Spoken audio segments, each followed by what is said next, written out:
When you talk about accessing the kinds of nutrients that plants have elaborated to protect themselves against the same things in the environment that challenge us, viruses, bacteria, fungi, radiation, I know you're not going to believe this one, but oxygen. Oxygen for plants is the absolute poison.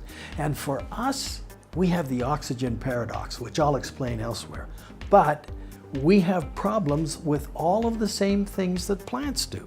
And plants have elaborated phytochemicals over centuries that allow them to protect themselves against the same things that we want to protect ourselves from.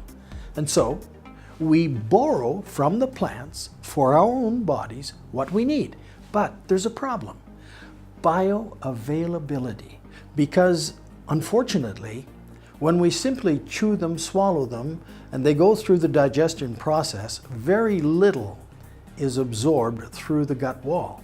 And when you think about it, the inside of the gut is still outside the body, and so you have to get it across.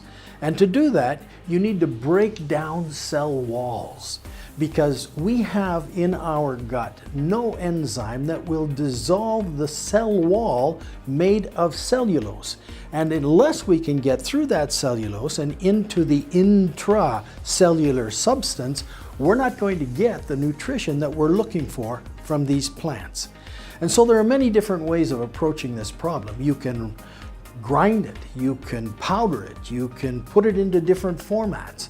And probably in my experience, the best way to do this is to put it into a liquid, because liquid will hold smaller particles in dispersion and present it to the walls of the intestinal tract in a manner that more can be absorbed. And of course, the smaller the particle, the greater the absorption as well.